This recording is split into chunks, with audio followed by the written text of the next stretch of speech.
Hei, hei, hei. Kau tahu enggak saya datang ke sini? Naik pesawat dulu kasihan dari Makassar ke Jakarta. 2 jam 15 menit. Transit di Jakarta kurang lebih 2 jam. Sudah itu sampai di sini jam 3. Mules lagi perutku. Mules perut, masih mules perut. Sudah datang Kabak Kesra mengetuk pintu. Assalamualaikum Ustaz, Pak Gubernur sudah menunggu. Sampai lagi di sini. Inilah kecintaan saya kepada Provinsi Riau. Masya Allah. Di Riau ini Pak adem. Saya ini keliling-keliling ceramah dari Sabang sampai Merauke. Tapi memang ada beda hawanya. Kalau saya ke Riau ini Pak, ke Pekanbaru, tidak ada macet. Tenang. Hah? Dengar ceramah, orang sini senang. Alhamdulillah. Ya, inilah kesyukuran kita.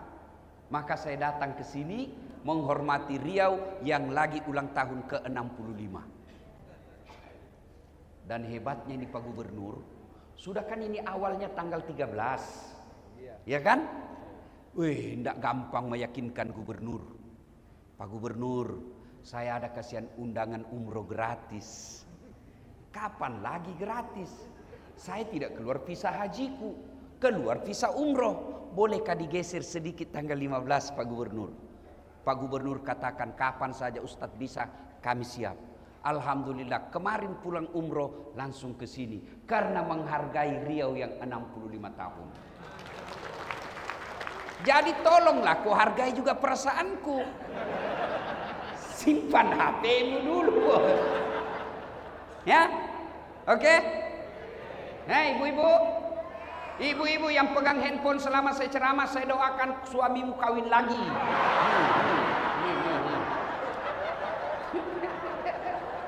Si mau kok. Woi, simpan dulu. Tidak usah selfie-selfie. Tadi ibu-ibu saya nelip, Ustaz, foto. Sudah foto, dia bilang, Ustaz, buka masker. Sudah buka masker, dia bilang, ulang Ustaz, kabur Ustaz, kabur. Saya bilang dalam hati, biar kau ulang 10 kali, namun kamu yang kabur. Simpan dulu handphone ya, simpan ya. Wa qala idzan. Bismillahirrahmanirrahim. Innallaha wa malaikatahu yusalluna 'alan nabi. Ya ayyuhalladzina amanu sallu 'alaihi wa sallimu taslima. Sesungguhnya Allah dan para malaikatnya bersalawat kepada Rasulullah Muhammad sallallahu alaihi wasallam. Maka wahai orang-orang yang beriman, bersalawatlah kalian kepada Rasulullah dengan sebaik-baik salawat. Salatullah salamullah ala toha Rasulillah. Salatullah salamullah ala Yasin. Masya Allah. Coba kita dengar mana lebih kencang suara bapak-bapak dengan ibu-ibu. Bisa? Ah, bapak-bapak diam, ibu-ibu dulu. Ayo ibu, jangan mau kalah sama suara laki-laki bu. Ayo. Salatullah mullah ala toha. Belakang. Salatullah ala Yasin. Masya Allah. Ibu diam, nilainya 8,5.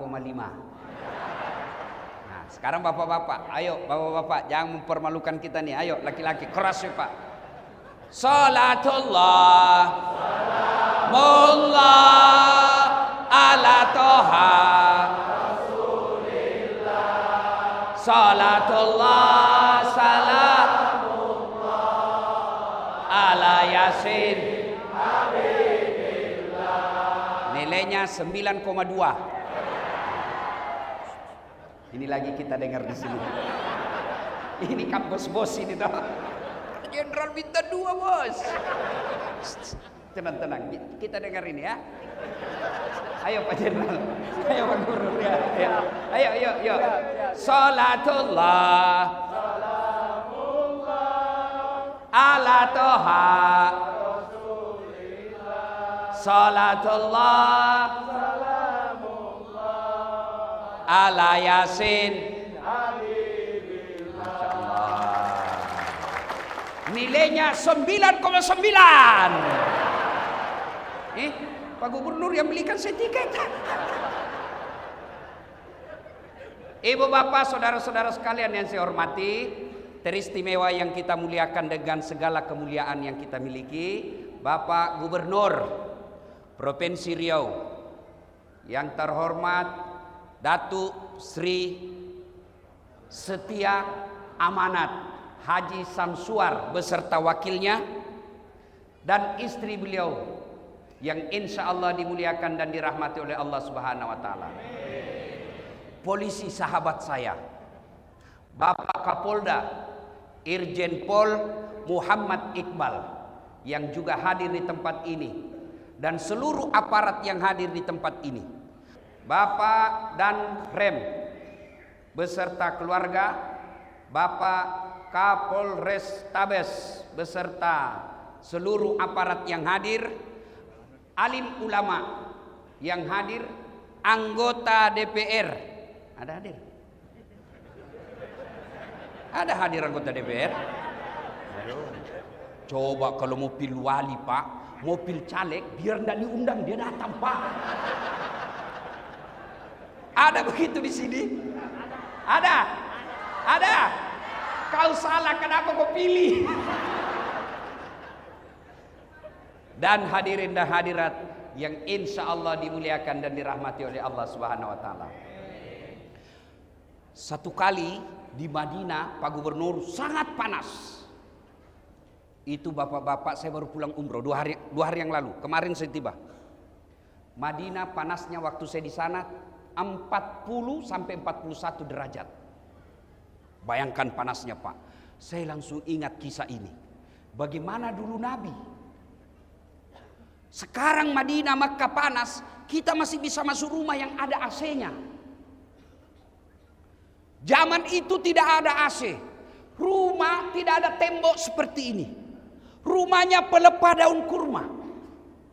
Nabi pada saat itu di Madinah sangat panas. Begitu panasnya, hampir tidak ada yang keluar rumah. Semua bernaung depan rumahnya, takut sengatan matahari. Tiba-tiba keluar rumah seorang manusia, berlari-lari kecil. Kenapa lari-lari kecil? Panas. Saya memang langsung ingat ini cerita. Saya dari masjid hotel, dari hotel saya nginap, itu tidak sampai 100 meter ke Masjid Nabawi, panasnya. Saya pun lari-lari. Ini sahabat juga lari-lari. Ternyata menuju ke masjid. Tak lain adalah Abu Bakar As-Siddiq. Selang beberapa saat, keluar lagi seorang manusia, juga berlari-lari kecil, takut juga sengatan matahari. Tak lain adalah Umar bin Khattab. Masuk ke masjid. Jangan bayangkan Masjid Nabawi seperti sekarang ya. Masuk masjid. Umar mengucapkan salam. Assalamualaikum warahmatullahi wabarakatuh. Ini salamnya orang Islam. Jangan kau reparasi. Jangan kau permak-permak. Ini ada mahasiswa saya turun dari mobil. Dia lihat saya langsung, dia bilang, Ustadz, Assalamualaikum. Apalagi itu Assalamualaikum. Assalamualaikum. Ada juga aswabar. Apa aswabar? Assalamualaikum warahmatullahi wabarakatuh. Lain kalau WhatsApp, ya kan enak sekarang tuh WhatsApp. Kalau malas tulir Assalamualaikum warahmatullahi wabarakatuh panjang, ada stiker. Yang penting tidak usah ku ganti-ganti. Tidak usah kita orang Islam bilang selamat pagi, biarlah agama lain yang mengucapkan selamat pagi. Kita hormati kalau dia bilang selamat pagi Ustadz, kita bilang juga pagi. Ya. Nah, lari-lari kecil lalu Umar berkata, Abu Bakar, tidak biasanya kau siang-siang begini di masjid, ada apa? Abu Bakar berkata, saya panas mas bro. Jangan lagi ku cari di buku mas bro, ini bahasa dasar. Kira-kira Pak Gubernur ditanya sama Kapolda. Kata Umar, tidak biasa siang-siang kau di sini, ada apa? Abu Bakar menjawab, saya panas di rumah, maka saya datang di sini. Saya panas dan lapar, daripada saya cuma panas lapar, mending saya datang di masjid. Begitu sampai di masjid, lapar, saya berdoa kepada Allah Subhanahu wa taala. Lalu Abu Bakar juga bertanya, "Kau ya? Kenapa kau juga ada siang-siang begini?" Kata Umar, "Sama dong. Saya juga lapar dan panas, maka saya datang ke masjid." Kalau begitu, mari kita lanjutkan. Mereka lanjutkan, dua orang ini berzikir. Selang beberapa saat, keluar lagi seorang manusia. Tidak lari, tidak takut sengatan matahari, tidak takut panas. Kenapa? Kemana langkah kakinya melangkah? Ke situ awan melindunginya. Kakinya ke kanan, awan ke kanan. Kakinya ke kiri, awan ke kiri. Tak lain adalah baginda kita Muhammad sallallahu alaihi wasallam. Sampai di masjid, mendapati dua sahabat ini. "Assalamualaikum warahmatullahi wabarakatuh." Umar menjawab, "Waalaikumsalam warahmatullahi wabarakatuh." Nabi tanya, kalian ada di sini? Tidak biasanya siang-siang begini kok ada di sini. Ada apa? Umar menjawab, "Kami lapar ya Rasul. Kami panas juga di rumah. Maka kami datang berteduh di sini, menyerahkan diri kepada Allah." Abu Bakar juga bertanya, "Ya Rasulullah, Anda juga ada apa?" Kata Nabi, "Sama. Saya juga lapar dan panas, maka saya ke sini." Akhirnya Umar punya usul. "Ya Rasulullah, bagaimana kalau kita ke rumahnya Abu Al-Ansari, Abu Ayyub Al-Ansari? Bagaimana kalau kita ke rumahnya Abu Ayyub Al-Ansari?" Ini Abu Ayyub Al-Ansari, orang kayanya Madinah, hebatnya kaya dermawan. Masya Allah, kaya dermawan.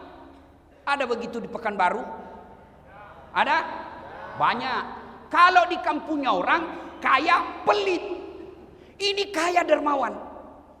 Kata Nabi, "Baik, kalau begitu berangkatlah 3 orang ini ke rumah Abu Ayyub Al-Ansari." Sampai di rumahnya Abu Ayyub. "Assalamualaikum warahmatullahi wabarakatuh ya sahibul bait." Kedengaran salam. "Waalaikumsalam warahmatullahi wabarakatuh." Tapi suara perempuan. Kata Nabi, "Mana suamimu?" "Oh, lagi tugas. Baru keluar, tapi sebentar lagi akan datang." "Masuk ya Rasul." "Bu, Ibu. Oi." Pelajaran pertama. Kata Nabi, tidak boleh kami masuk di rumahmu tanpa izin suamimu. Nabi, coba kurang apa amanahnya Nabi. Tapi apa kata Nabi? Tidak boleh saya masuk rumahmu tanpa izin suamimu. Ini yang banyak dilanggar ibu-ibu sekarang. Pergi suaminya kerja, dia telepon temannya, "Hei, tunggu saya di mall.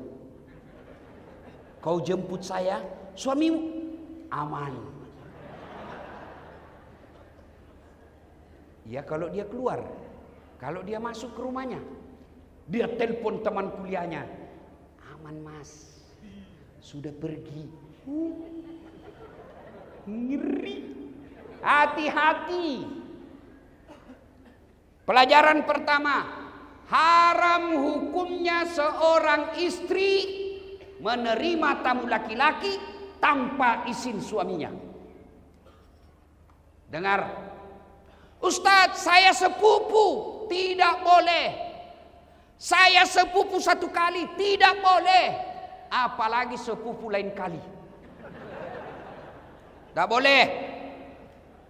Perselingkuhan sekarang yang mengancam rumah tangga kita. Bermula dari apa? Medsos. Curhat. Kesepian banget.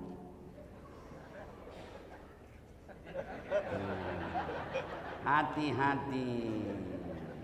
Bu, suaminya seorang ASN, ditugaskan gubernur ke Jakarta pendidikan 1 minggu. Istrinya mulai update status, kesepian banget. Oh, langsung disleding temannya. Boleh juga tuh diganti. Berawal dari canda, Maka jangan curhat di medsos. Bertengkar suami jangan curhat di medsos. Ini rajin betul bermedsos. Baru bangun medsos. Bagus kalau statusnya doa. Bagus kalau statusnya amar ma'ruf nahi mungkar. Ini statusnya pertengkaran rumah tangganya. Andai ku tahu kau begini, tak ku terima lamaranmu. Apalagi tak ku terima nasodu dua anakmu. Lanjut kisah. Lalu Nabi berkata, kita tunggu suamimu deh. Datanglah suaminya. Gembira. Wih, alhamdulillah, alhamdulillah. Kami kedatangan ya Rasulullah. Senang betul Abu Ayyub Al-Ansari. Begini orang Islam, senang didatangi ulama. Saudaraku, bumi lancang kuning. Kalau kalian didatangi imam masjid, didatangi pengurus masjid yang bawa map, jangan kau kasih tahu anakmu, kasih tahu Ustadz bapak lagi keluar. Ini datang takmir masjid bawa amplop, langsung les sumbangan. Jangan. Kalau tidak punya duit untuk menyumbang pembangunan masjid, sumbanglah dengan kata-kata dan akhlak yang mulia. Sahabat Abu Ayyub Al-Ansari, pengusaha, orang kaya di Madinah, didatangi Nabi, para sahabat, beliau senang. Saudaraku didatangi ulama, senang kalian. Jangan malah datang ulama kau tidak hormati. Kau lebih hormat sama Kapolda daripada imam masjid. Kapolda ada pensiunnya, men. Beliau bintang 2, bintang 3, pasti pensiun. Ya. Maka hormati ulamamu. Saya tanya saudaraku, kalian bisa paham halal haram dari ulama atau dari pejabat? Kalian tahu rukun-rukun Islam dari ulama atau dari pejabat? Kalian tahu rukun-rukun sholat dari ulama atau dari artis? Nah, kenapa sekarang kalian lebih hormat sama artis daripada sama ustadz? Wih, kalau artis datang, Masya Allah, dikasih pesawat bintang bisnis. Bertiga dia. Dijemput pakai pengawalan tentara polisi. Kasih hotel bintang 5. Sampai di lokasi, apa dia bawa itu artis? Alamat palsu. Kelihatan dadanya, kelihatan pahanya. Enggak juga dikasih pegang kita, Pak. Begini saja.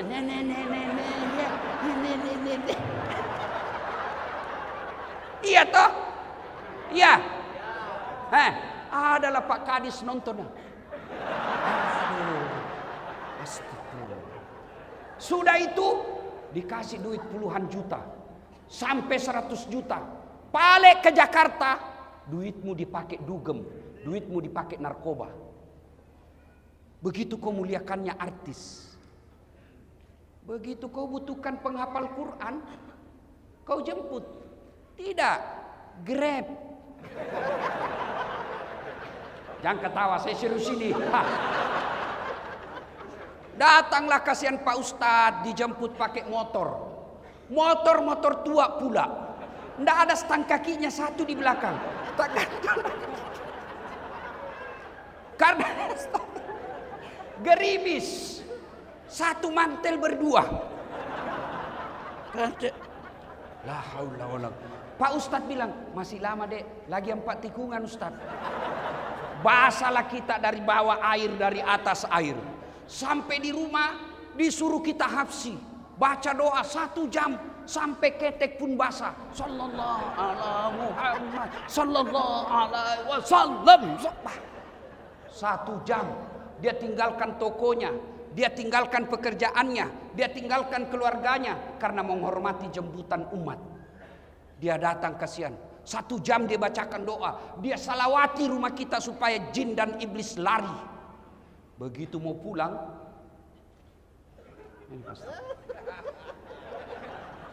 kenapa kau sembunyi? Nah, bukan uang korupsi ini.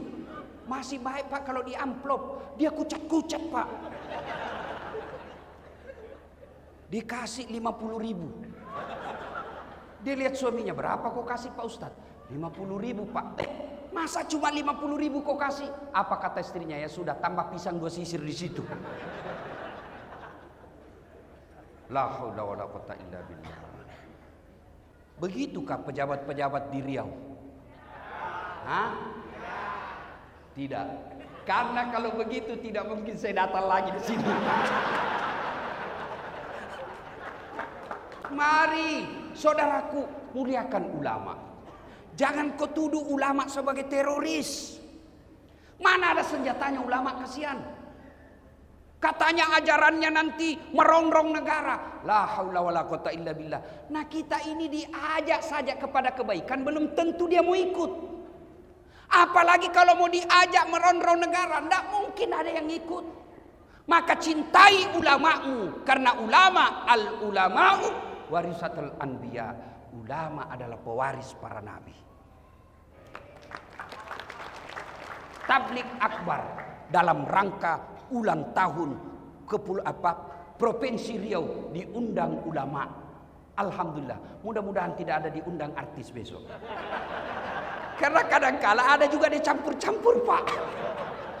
Malam tablik akbar, besok dandutan. Putar ke kiri, putar lagi. Bingung malaikat. Yo ayo. Malam tablik akbar, besok senam. Ibu-ibu di depan, bapak-bapak di belakang. Ibu-ibu bajunya sempit. 1, 2, bapak-bapak di belakang. 3. Mudah-mudahan Riau tidak deh. Ya. Salatullah, salamullah ala toha. Salatullah, salamullah ala yasin. Kemudian lanjut kisah. Abu Ayyub begitu senangnya didatangi Nabi. Lalu Abu Ayyub berkata, ada apa gerangan ya Rasulullah?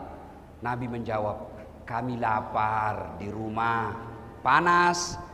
Abu Bakar sama Umar bilang, kita ke rumahmu, kamu kan orang kaya. Senang dia Pak. Tenang ya Rasul, tenang. Abu Ayyub langsung masuk ke kebunnya, kurma. Dia tebang kurma, tidak tanggung-tanggung Pak. Dia ambil dengan pohonnya. Bukan kurmanya diambil Pak, pohonnya dia tebang, dia suruh bawa ke rumahnya. Nabi heran, apa ini Abu Ayyub? Nah, kami cuma butuh buahnya. Kata Abu Ayyub, ya Rasulullah, kalau saya cuma bawa buahnya, saya tidak tahu mana yang Rasul senang. Kalau sekali saya bawa dengan pohonnya, silakan pilih. Ada muda, ada matang, ada setengah matang, ada matang, silakan ya Rasul. Begitu senangnya Abu Ayyub didatangi Nabi. Tidak puas sampai di situ.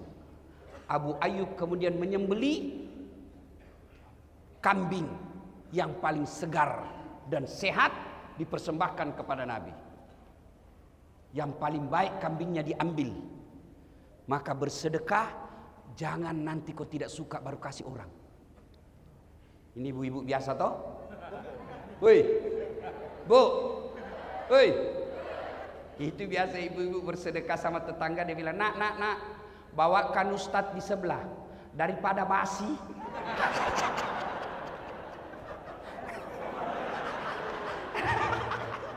Nanti mau basi baru diingat ustadz. Yang bener aja bu.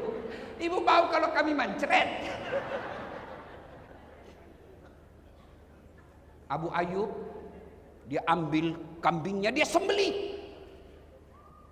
Lalu setelah disembelih, dihidangkan, Nabi makan. Ada roti, ada kurma, ada kambing. Nabi lagi makan. Tiba-tiba Nabi berkata, Abu Ayyub, tolong kasih saya piring. Untuk apa ya Rasulullah? Bawakan anakku, kasihan Fatimah. Sudah lama dia tidak makan enak. Tolong bawakan anakku. Masya Allah. Saya dengar-dengar Pak Gubernur juga begitu. Kalau makan enak ingat anak dan istri di rumah. Iya Pak Gubernurnya? Kenapa kau ketawa? Yang banyak suami makan enak di luar, istri lapar di rumah. Itu bukan bagian dari umat Nabi itu. Nabi ingat makan di rumahnya. Anakku kasihan, sudah lama tidak makan enak, tolong kau bungkuskan. Kira-kira masih adakah suami seperti ini sekarang? Masih ada?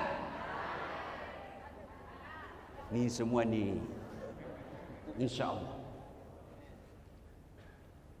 Makan enak ingat anak istri. Lalu setelah itu Nabi mengambil semua sampel makanan.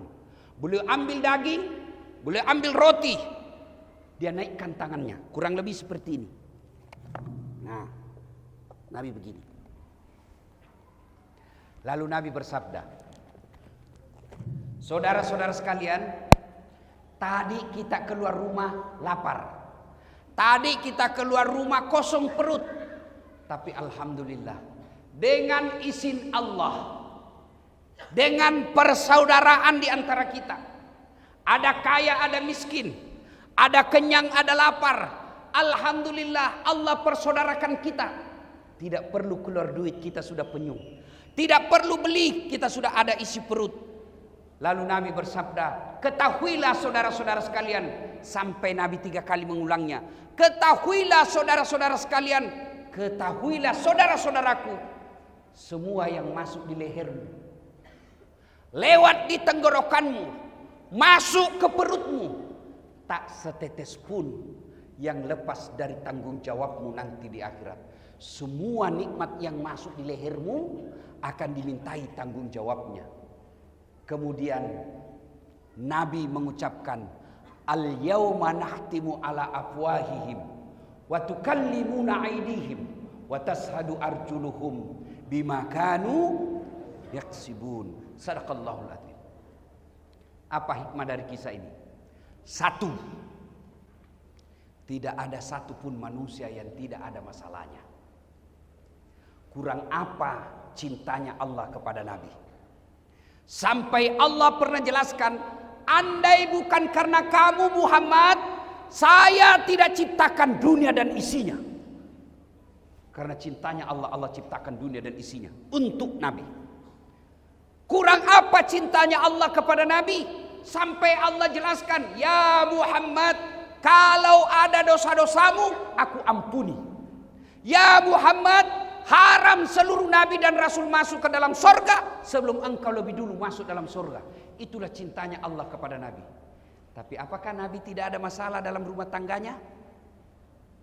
Kisah tadi, Nabi pun lapar dan panas. Maka saudaraku, tidak mungkin ada manusia, tidak mungkin ada rumah tangga yang tidak ada masalahnya. Ini orang-orang hebat depan kita. Bapak pikir ini orang tidak ada semua masalahnya?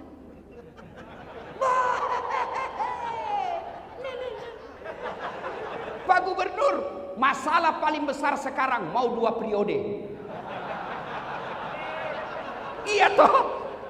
Iya kan? Sampingnya lagi kanan, Kapolda, bintang 2. Bapak pikir tidak ada masalahnya, mau bintang 3.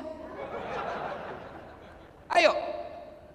Ini yang pegang mic berdiri, sampingnya wakil gubernur, mau naik sedikit. Tapi setelah gubernur, ini orang muka penuh masalah semua ini Pak. Mana ada orang tidak ada masalahnya? Nih, Dasat Latif. Paling banyak masalahku sekarang. Apa masalah sekarang saya Pak Gubernur? Banyak janda-janda curhat. Waduh, Ustadz, baru meninggal suami saya. Tolonglah kasih saya doa-doa penenang. supaya hati saya sabar dan tenang. Saya kasihlah amalan-amalan. Lama selalu curhat. Akhirnya dia bilang, Ustadz, maukah Ustadz menjadi imam dalam hidupku? Saya bilang, mohon maaf, saya bukan imam, saya penceramah. Kalau ibu mau imam, saya kasih Pak Danrem. Kata Pak Danrem, kiamat Ustadz, istri saya jenderal. Mana ada orang tidak ada masalahnya, Pak? Semua kita punya masalah. Ayo, satu, mari kita lihat. Pegawai. Ada yang punya NIP, ada yang tidak. Yang punya NIP namanya pegawai negeri. Yang tidak punya NIP namanya pegawai honor. 5 tahun PTT, pegawai tidak tetap. 5 tahun kemudian TTP, tetap tidak pegawai.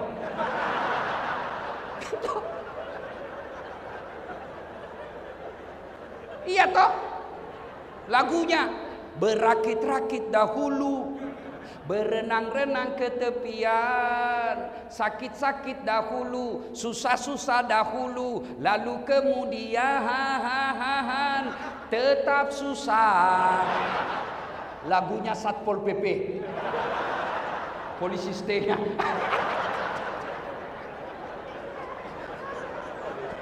Iya Pak. Waduh, Pak Kapolda, Pak Jenderal, saya ketemu security di hotel. Dia bilang, Ustadz, alhamdulillah, selama baju kami seperti ini, seragam ini, terangkat derajat kami, Ustadz. Kami dikira polisi. Saya bilang, iya, kau rugikan polisi. Polisi dikira security.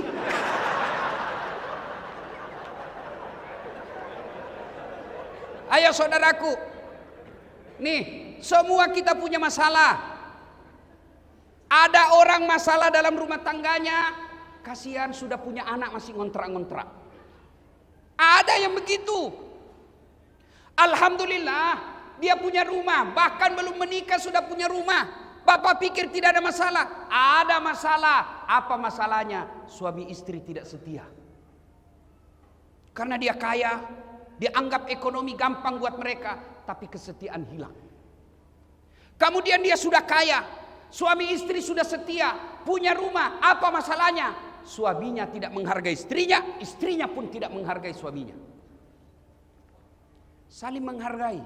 Apalagi masalahnya? Ada rumahnya, Ustaz. Suami istri setia, apa masalahnya? Sudah 5 tahun menikah, tidak punya anak. Mana ada orang tidak punya masalah, Pak? Bapak bayangkan kepala dinas. Ada kepala dinas di sini? Masalah juga, Pak. Apa masalahnya? Terancam mutasi. Dan kalau dari kepala dinas, mutasinya biasanya staf ahli. Ahli yang tidak ada stafnya. Semua orang punya masalah, Pak. Maka diajarkan anak muda, ayo, kalian baru tamat SMA. Apa masalah? Mau kuliah. Kuliah di universitas negeri sesuai dengan cita-cita dan harapan. Mau jadi dokter, mau jadi insinyur, mau jadi ahli komunikasi, akan yang mau menjadi tentara, ada yang mau jadi polisi. Pendaftar, ternyata kau tidak lulus. Jangan putus asa. Berarti Allah tahu bukan di situ tempatmu yang terbaik. Ini adik-adik ini kan ada yang baru-baru selesai mendaftar tidak lulus. Pendaftar polisi tidak lulus, daftar tentara tidak lulus. Dunia tidak kiamat dengan kau tidak lulus. Allah kasih kau siapan, ada yang lebih baik dari itu. Tamat SMA saya dulu, daftar juga fakultas kedokteran. Pak Jenderal, sampai 3 kali saya daftar, mau jadi dokter, tidak lulus-lulus. Teman saya lulus, saya jadi ustadz, dia jadi dokter, tugas di Kepulauan Aru. Mau lebaran saya telepon, kau pulang lebaran? Enggak, kenapa? Mahal tiket. Saya bilang dalam hati, alhamdulillah, untung saya tidak jadi dokter, saya jadi ustadz. Dia dari dokter bingung soal tiket, saya tidak pernah bingung soal tiket. Siapa yang belikan? Gubernur. Ayo, jadi saudaraku, kalau kau lamar cewek satu, ternyata dia tidak terima kamu, yakin bukan itu yang baik buatmu. Kau daftar tentara tidak lulus tahun ini, coba lagi tahun depan. Kau daftar pilwali, pilkada, calon gubernur, calon kepala daerah, tidak menang. Tunggu 5 tahun, kita tanding lagi. Sudah 3 kali tanding tidak lolos, berarti memang bukan itu yang terbaik buatmu. Semua orang punya masalah, Pak. Ibu-ibu, masalah terbesarnya kadangkala seleranya lebih tinggi daripada gajinya suaminya. Mau emas, kalau suamimu tidak bisa belikan kamu emas, pakai palsunya. Selesai. Dan henaknya kalau istri Kapolres, meskipun emas palsu, orang bilang asli. Itulah enaknya jadi orang kaya. Meskipun kita pakai palsu, orang bilang asli. Susahnya jadi orang miskin, meskipun sudah asli, dia bilang palsu. Salatullah salamullah ala toha rasulillah. Salatullah salamullah ala yasin. Ilmu pertama dari kisah ini, setiap manusia pasti ada masalah. Orang lihat aja itu dasar Pak, tidak ada masalahnya. Bapak andai lihat ini kepala saya di dalam, Pak, kayak benang kusut. Ngatur jadwal, karena sampai sekarang saya tidak pakai manajer, Pak. Semua jadwal acara saya atur. Yang paling repot sudah ditentukan, tiba-tiba datang orang lain dan dia bilang, saya sudah telepon mamamu. Saya bilang, suruh mamaku ceramah. Waduh, terpaksa cari akal lagi bagaimana caranya ini supaya tidak kecewa ibu saya. Belum lagi kadangkala kita ditipu. Ada juga yang tipu kita, Pak. Maksudnya apa, Ustadz? Itu kwitansi. Kwitansi kosong dia kasih kita, Pak. Saya bilang, tulis memang di situ angkanya. Nanti kau kurangi nolnya. Kau kurangi, lain kau kasih kita, lain kau... Ada juga yang begitu, Pak. Semua orang. Jangankan Dasat Latif, jangankan Pak Gubernur, jangankan Pak Kapolda, Wakil Gubernur, Nabi, kurang apa Nabi? Apa tidak ada masalahnya? Dengar kisah tadi, lapar juga beliau, kepanasan. Jadi ketika ada masalah, ucapkan inna lillahi wa inna ilaihi raji'un. Ibu-ibu tukang ngomel suamimu, inna lillahi wa inna ilaihi raji'un. Bapak-bapak tukang ngomel istrimu,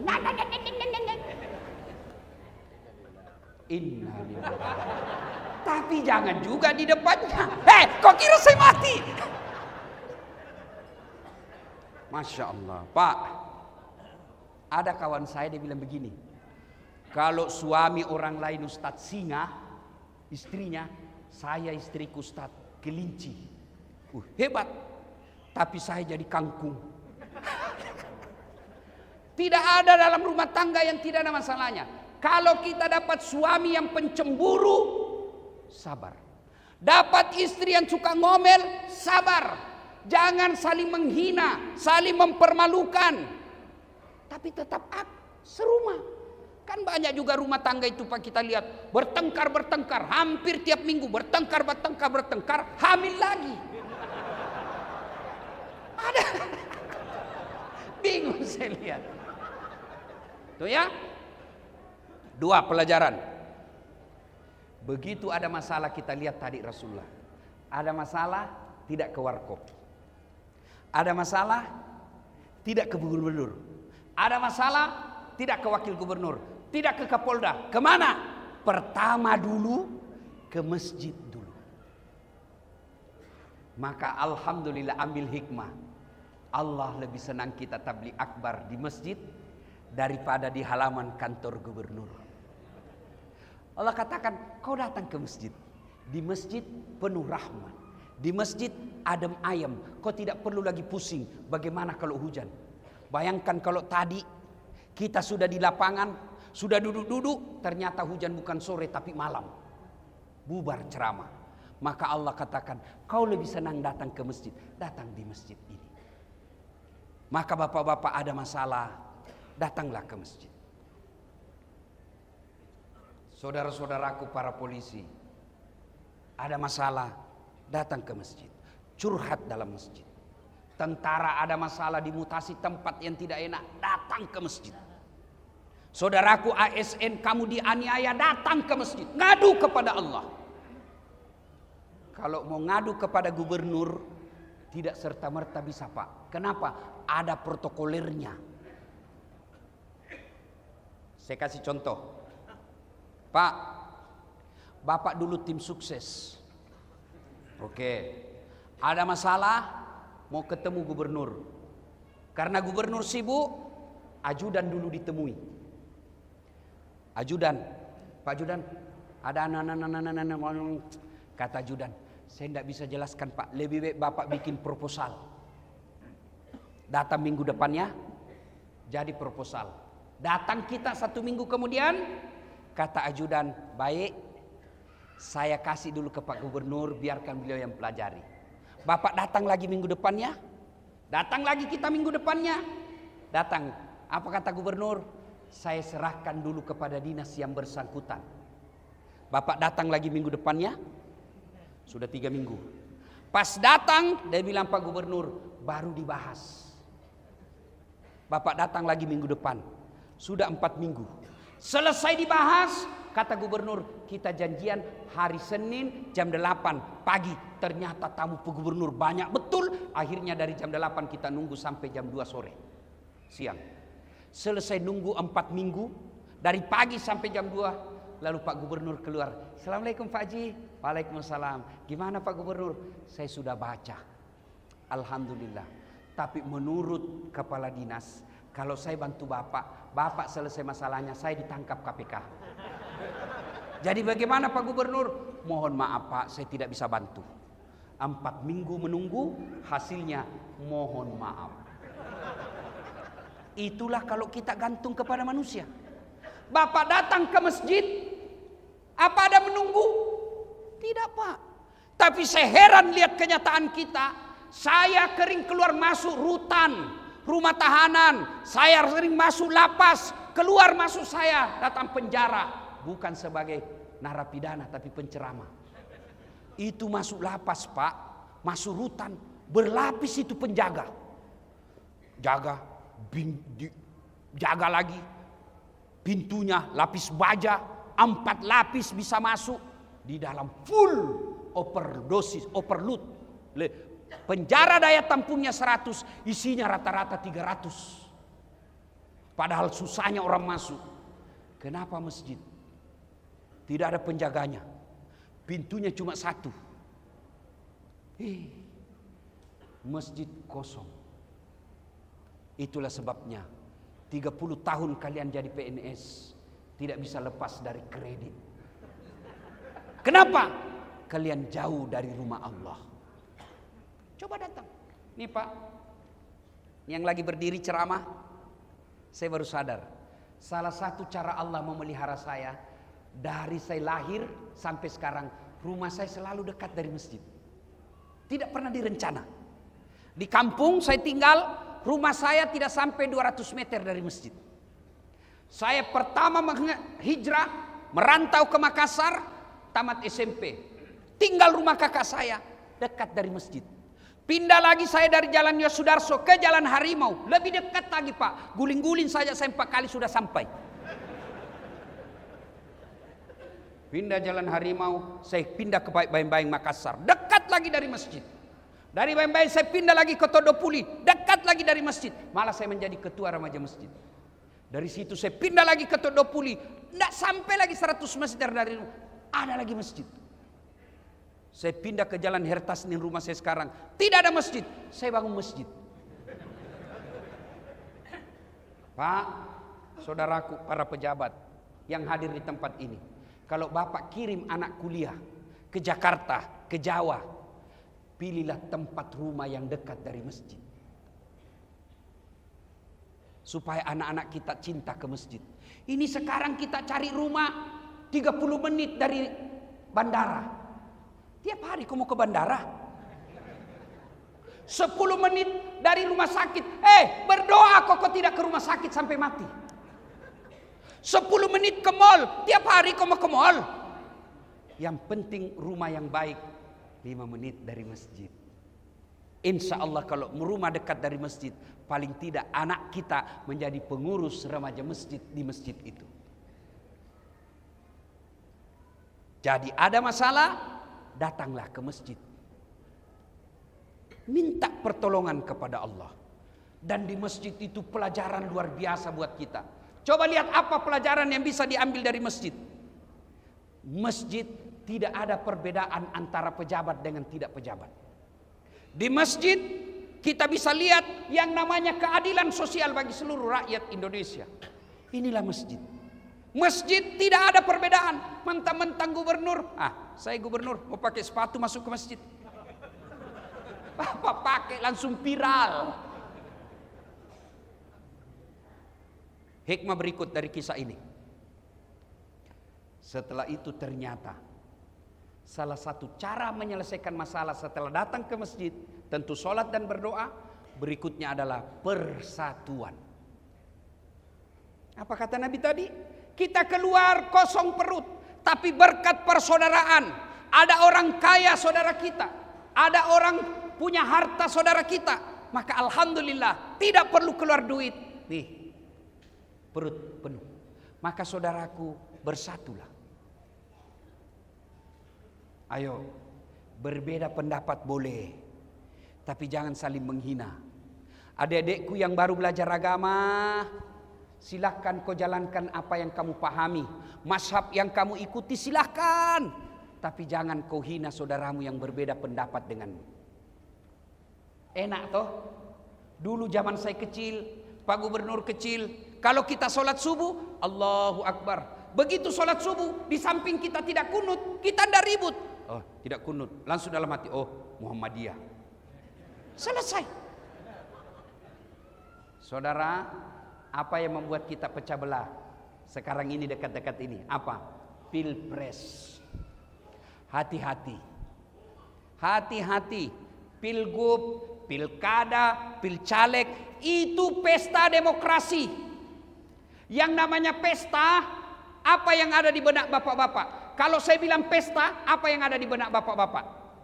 Apa? Makan, senang-senang, gembira. Tidak ada pesta orang takut. Pesta senang-senang. Ini pilpres, pesta demokrasi. Pilkada, pesta demokrasi. Jadi jangan horor, jangan saling menakutkan, jangan saling menyerang. Jadi nanti kita lihat mau pilkada itu, pilgub, mulai orang fitnah. Hati-hati Pak memfitnah. Dan yang selalu menjadi serangan fitnah biasanya incumbent. Kenapa? Karena mau menjatuhkan. Orang kalau sudah menjabat itu banyak serangan. Tapi yang pasti punya hasil pekerjaan. Kalau yang belum baru kan dia katakan kalau saya. Kalau yang sudah menjabat Pak Gubernur, kami telah ini, kami telah ini, kami telah ini. Tapi tentu ada salah dan ada salah yang tidak sesuai harapan. Namanya manusia biasa, bukan dengan cara dihinanya, tapi dibantu untuk memperbaiki. Maka saudaraku, berbeda pendapat boleh, tapi jangan berpecah belah. Wa'tasimu bihablillahi jami'an wa la tafarraqu. Berpegang teguhlah engkau kepada tali persaudaraan agama Allah dan janganlah engkau bercerai-berai. Bayangkan Pak kalau kita tidak kompak. Bayangkan, jangankan satu provinsi, sholat saja, sholat. Kalau orang tidak kompak Pak, bayangkan kacaunya. Takbir saja Pak, pakai bahasa masing-masing. Yang jadi imam keturunan Arab, dia pakai bahasa Arab. Allahu Akbar. Makmum datang orang Sulawesi, pakai bahasa Bugis. Pungallahu ta'ala malopo. Wih, datang orang Padang, takbir pula dia.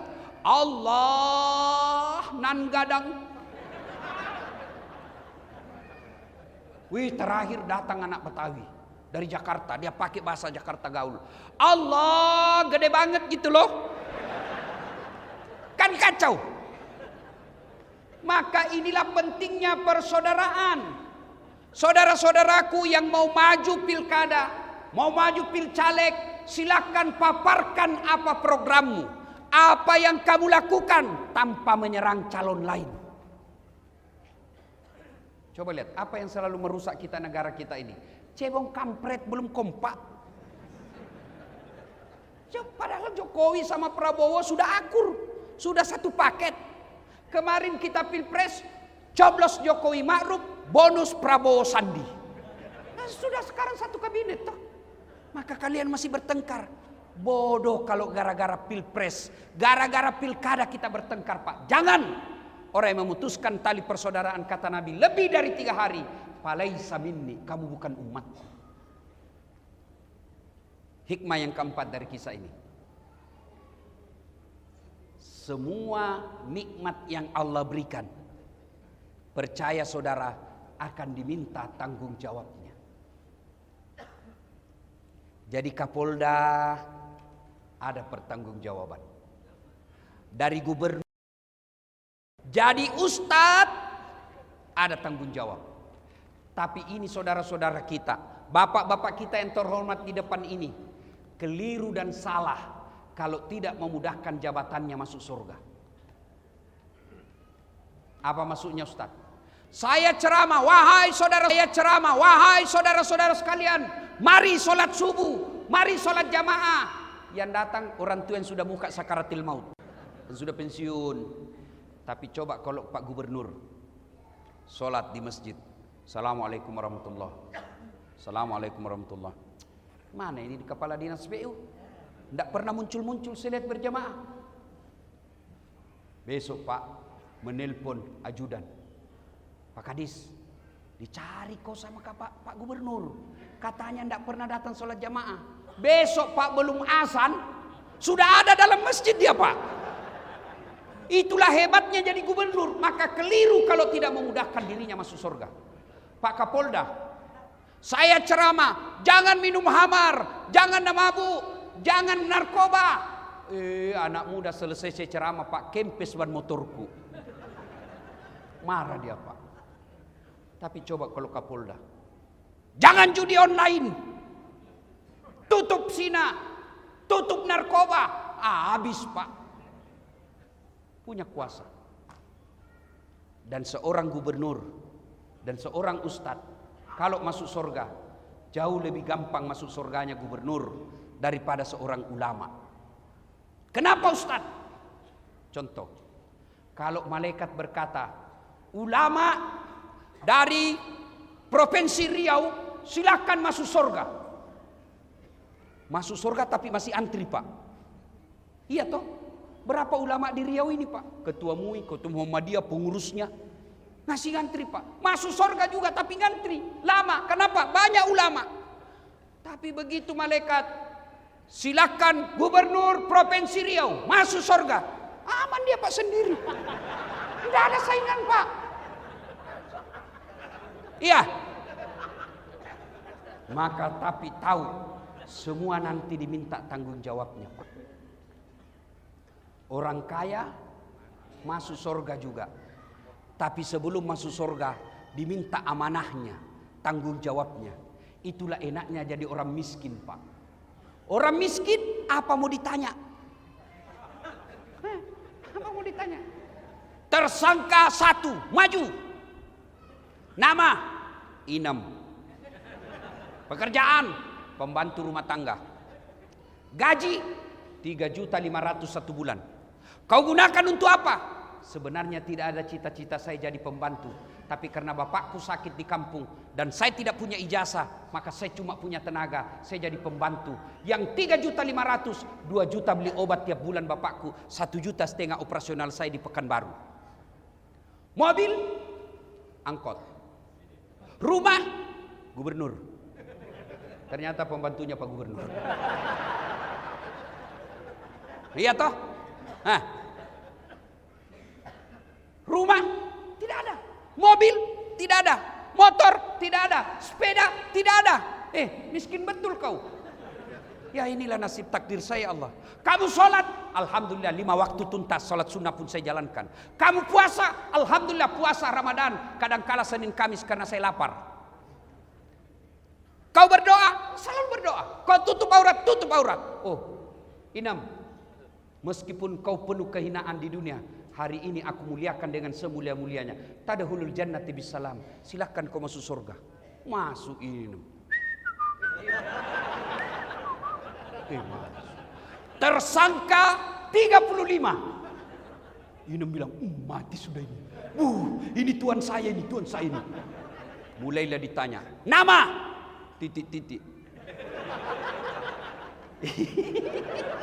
Itu mobilmu dari mana? Kalau dilihat honor dan gaji tunjanganmu tidak bisa beli. Anu apa? Pak. Dipukul matanya Pak, berdarah. Mau lari ditarik lagi. Itu istrimu pakai behel dari mana? Kawan. Dari mana? Tidak jelas, ditinju lagi. Tak. Berdarah lagi telinganya Pak. Mau lari ditanya, itu keramik di rumahmu dari mana? Itu pentil mobilmu dari mana? Jam tanganmu dari mana? Semua ditanya. Tapi dijawab juga Pak. Tapi sudah babak belur. Berdarah-darah sudah dia Pak. Sholat, puasa. Masuk juga dia surga Pak. Tapi lama. Babak belur dia sudah. Waduh. Ketemu Inam. Kenapa bisa begitu Haji? Jangan banyak bicara. Kok baru muncul? Kami sudah 3 tahun di sini. Saya baru muncul. Kok bisa terlambat? Kenapa bisa terlambat Pak Haji? Saya kira mobilnya dulu 7. Iya, gara-gara mobil itu banyak sekali pertanyaan. Maka Pak Kapolda, hati-hati Pak. Pak Gubernur, hati-hati. Hati-hati. Semua akan ditanya tanggung jawabnya Pak. Nauzubillah min zalik. Semua akan ditanya. Dan kalau berkaitan dengan barang, Bapak ngambil barang-barang kantor, kan sudah ditulis inventaris kantor Gubernur Provinsi Riau, ternyata ada di rumahnya Bapak. Satpam yang dipecat. Begitu di Padang Masar kelak, seluruh barang yang pernah Bapak ambil di rumah dinas, gorden,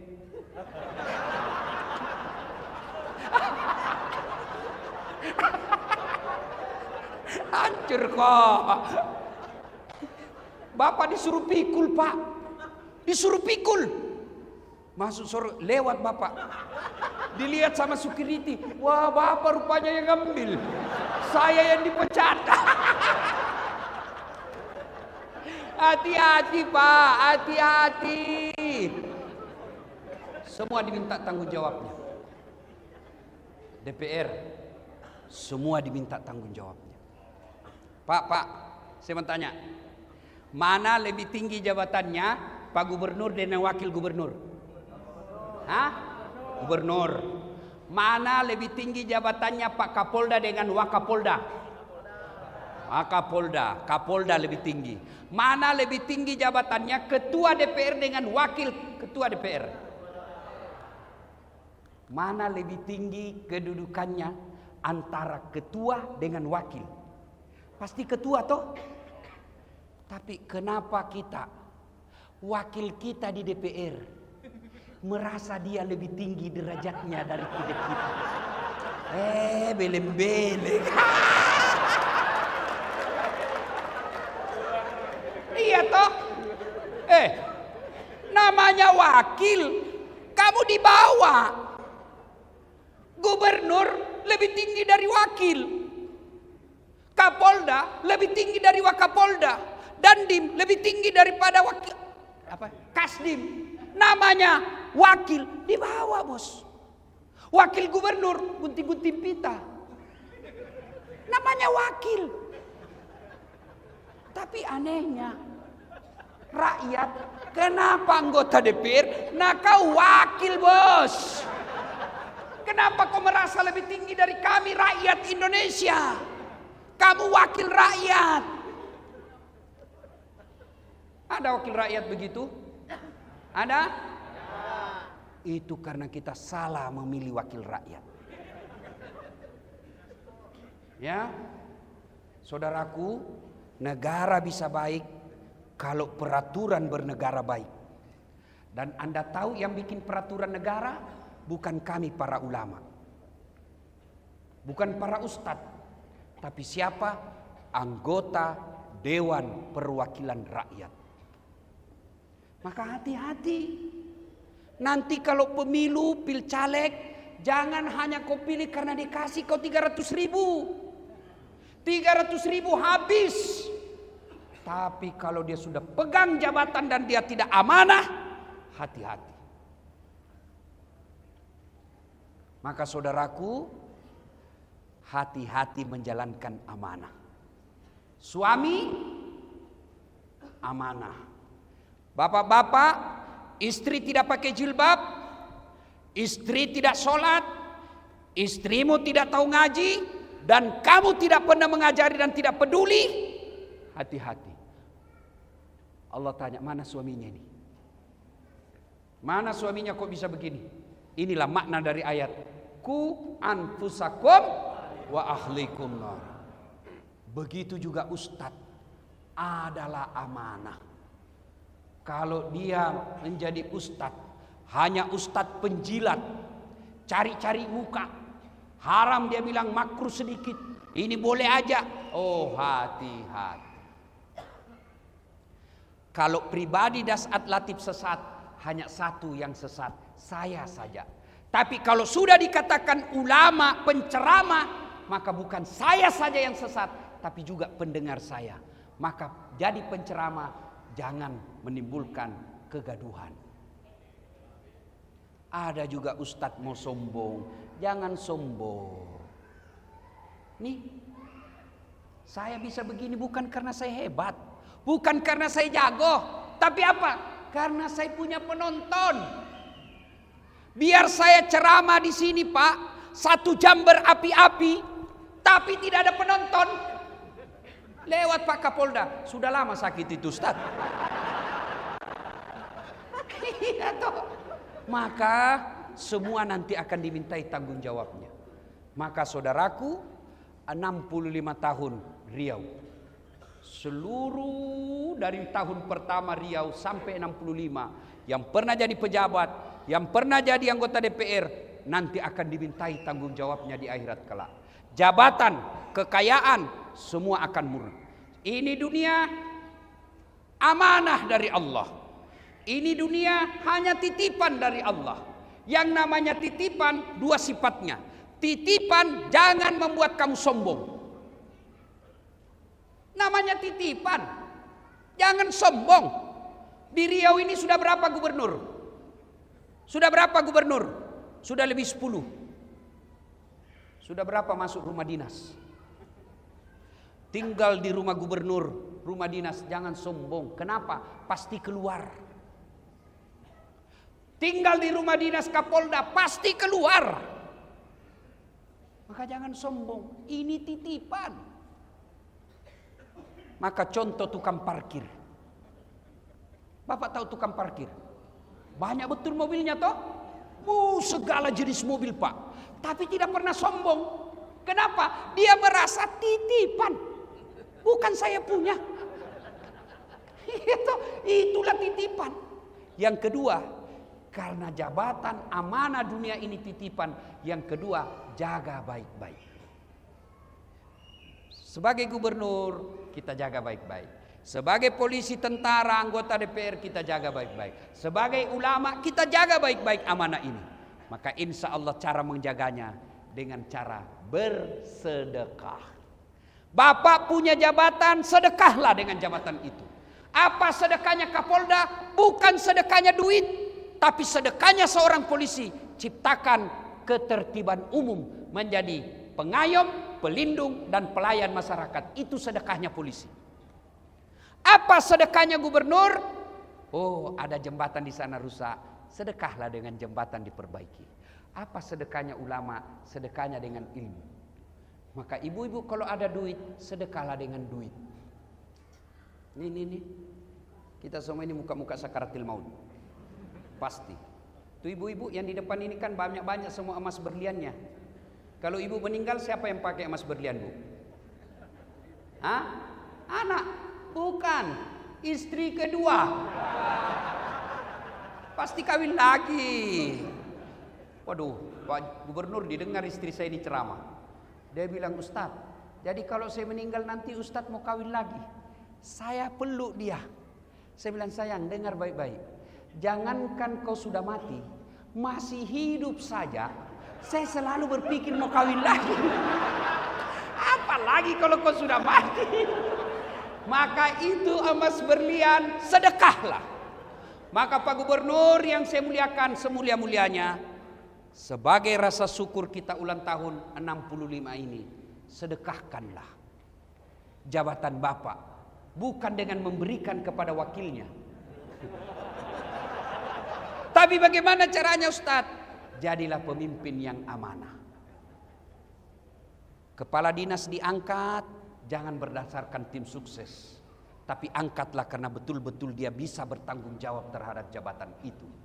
Maka insya Allah kalau ini dilakukan, Pak, janji Allah dalam Al-Quran, walau anna ahlal qura amanu wattaqau lafatahna alaihim barakatim minas sama'i wal ar, maka akan aku turunkan keberkahan dari langit dan keberkahan dari dalam tanah. Salatullah salamullah ala toha Rasulillah. Salatullah salamullah ala Yasin Habibillah. Ibu bapak ingin rasanya berlama-lama, tapi waktu jualah yang membatasi kita. Terima kasih undangannya Pak Gubernur. Mudah-mudahan Bapak sehat walafiat, dilimpahkan segala kenikmatan, diberikan amanah di dalam menjalankan tugas dan tanggung jawab. Kepada saudara-saudara sekalian, mudah-mudahan langkah-langkah kaki Bapak Ibu menjadi amal-amal pemberat kebaikan di akhirat kelak. Demikian, lebih dan kurangnya mohon dimaafkan. Assalamualaikum warahmatullahi wabarakatuh.